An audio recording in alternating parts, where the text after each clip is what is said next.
Hey, thanks for clicking on the video.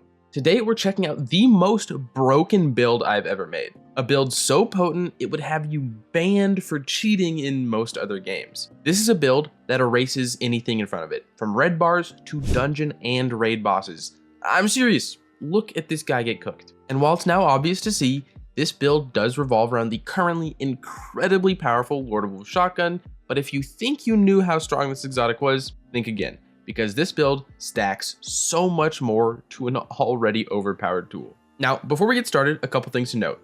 Bungie has straight up said Lord of Wolves is too good right now, but Bungie has also already fixed their priority issues for episode Heresy, and Lord of Wolves completely dodged all of those fixes. And what's more is that this build isn't just Lord of Wolves being broken. It has so much that turns a broken exotic into a broken build.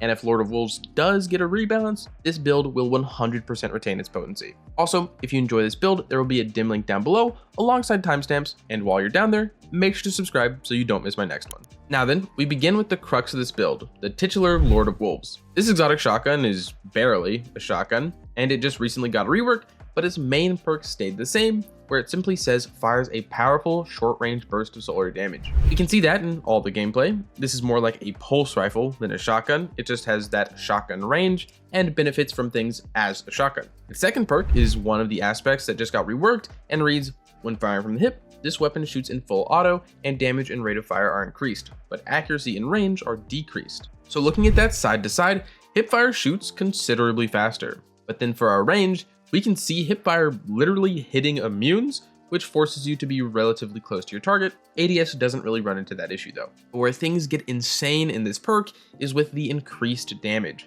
An ADS shot to Carl's head is 9.5k and a body is 5k. When we hipfire, that goes up to 16.7k per crit and 10k per body. So that's about a 44% increase to precision damage and a 100% increase to body damage. And given that there's 5 shots in a burst, while hip firing, you can deal like 83,000 damage per burst, assuming you're hitting crits, or 50,000 with just bodies.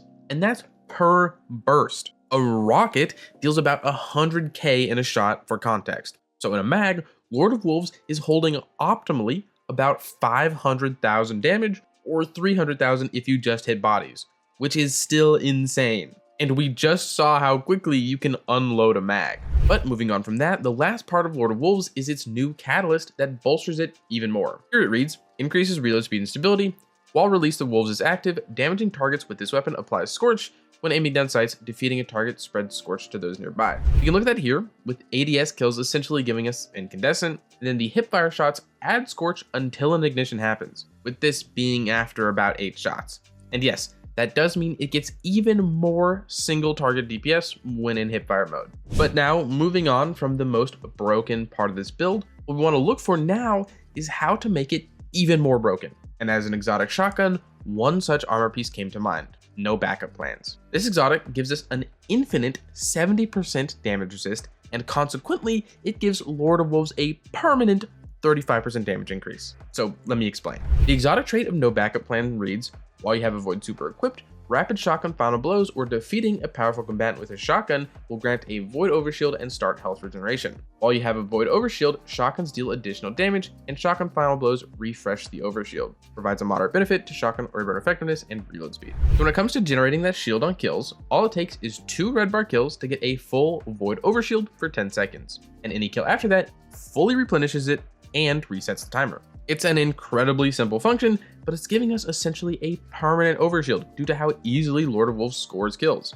And if you can recall, Void overshields are indeed a source of 70% DR. And because of the full refresh, this is just Devour. Health regens under the shield. Now when it comes to the damage bonus while having the overshield, we can see at Carl, our body shots that usually dealt 10k are now doing 13.6 thousand damage, which is a 35% increase. But do note, it doesn't stack with Well or Radiant as it's an empowering buff. Regardless though, no backup plans is an exotic that gives us near unparalleled survivability while simultaneously boosting our damage equivalent to the highest sources in the game. And then of course, the build doesn't end there. Within our subclass and our armor mods, we can become even stronger. So looking at our subclass, we'll be running Pure Void to maximize the benefits of our copious overshields. The super is going to be Twilight Arsenal, which is great for additional DPS, but you can also run Bubble for more overshields and support, or even Sentinel Shield to make use of the blazing fast cooldown. The class ability is Preference, but I'm running Rally Barricade for the slowest cooldown. Our melee is Shield Throw for some overshield on demand if you can't score kills with Lord of Wolves, like against a boss for example. Then our grenade is whatever we want because we're not actually going to be throwing it, which then takes us to our aspects. The first one is Unbreakable. We want this primarily for what it says here. Hold grenade to summon a void overshield that draws hostile fire and blocks a portion of incoming damage, gradually draining your grenade energy and granting an overshield over time. And then we also like this part where releasing the grenade input or running out of energy releases a frontal blast from your shield that deals increased damage based on how much damage was blocked. Now again, mainly we're running this for the ability to grab an overshield whenever we want it. Consuming our grenade allows us to block damage and generate a free overshield. But what's more from this is that it can also weaken enemies, although we'll say more on that in a second. Our other aspect is Offensive Bulwark, mainly because it says while you have an overshield or are inside Ward of Dawn, your grenade charges significantly faster. And then there's also a second benefit where you have increased melee range and damage, and melee final blows restore a small portion of your overshield and extend its duration. But looking at that, once we get a void overshield from any source, our grenade starts to regen much faster. And actually, it's essentially a perpetuating loop because our grenade gives us an overshield. And then of course, while we have that overshield, our melees do more damage. Now then, let's talk fragments. And this is where things get even juicier. Echo of Undermining is probably the most important one here because it allows our grenades to weaken. If we look at Unbreakable, its frontal blast counts as grenade damage and weakens targets. So from this single ability, being our grenade, we can get an overshield, give Lord of Wolves a 35% damage bonus, weaken whatever we're about to unload on, and give ourselves increased grenade regen. It's pretty broken, but for the rest of the fragments, we have Starvation for Devour on orb pickup, Exchange for some more grenade energy on melee kills, and remember, any of those melee kills while we have an overshield counts for this, so you don't need to use an ability, on top of those melees having increased damage. And then lastly, we have Leeching, so those melee kills start health regen, which again happens under the overshield even if we take damage. Now then, for our other weapons alongside Lord of Wolves, who genuinely cares? Lord of Wolves does it all. But granted, there aren't any anti-champ mods for shotguns as of the recording of this video, so just run stuff that can stun champs. But now moving to the next area, we can look at our armor mods. Stat-wise, you're gonna wanna max out Resilience, with Recovery and Discipline coming next. Everything else can go into Strength, Intellect and Mobility are pretty much just wasted stats. On the helmet, we're running a Solar Siphon for orbs from Lord of Wolves, and hands-on so we get some super energy from melee kills. On our arms, we run double heavy-handed, so any of the melee kills we get spawn an orb. Chest is going to be for resists. On our legs, we'll do a recuperation, so combined with Devour on orb pickup for essentially full healing, Invigoration for 10% melee back, and Innervation for 10% grenade back on orb pickup. And then for our class item, it's the classic Special Finisher and Powerful Attraction combo with room for Bomber. Now then, before we dive into the gameplay loop, we gotta mention that we don't have a single thing on the artifact that boosts this build. And to be frank, if we did, it would be way too broken. But now, how do we actually use this build? Well, it's simple really. Just shoot Lord of Wolves. 2 red bar kills is going to give you an overshield and spawn an orb. From this point,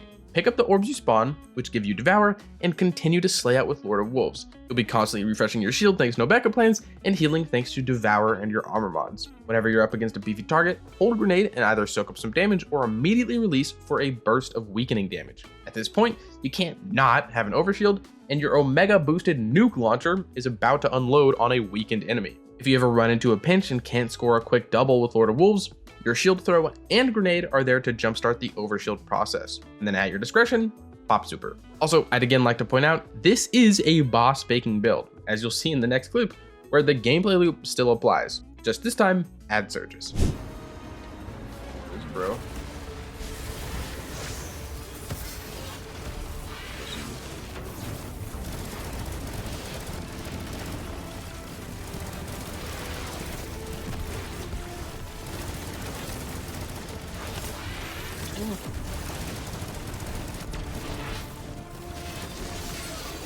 A little weaken.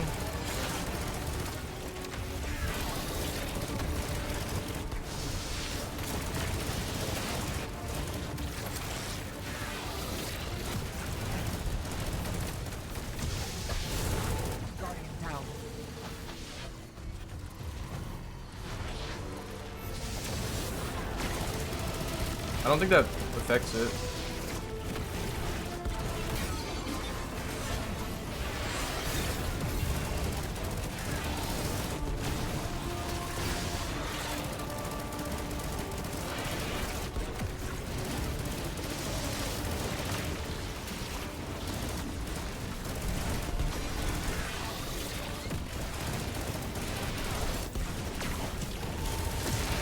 Nice. So yeah, what you just saw, you can do to any boss that Lord of Wolves can get close enough to. But I think that's everything I wanted to showcase for this build. It's literally a cheater build, and I hope you enjoy using it. Thank you so much for getting this far into the video. Again, dim link down below. I'll have more builds coming out soon, so make sure you're subscribed. If you want to support me and support the channel, a like, a comment, a subscription goes a very long way. You can also join if you want to go the extra mile. If you want to support me, support my channel, but you can't think of a comment down below Lord of Wolves. And with that, as usual, I hope you are having a great day, and I hope to see you around.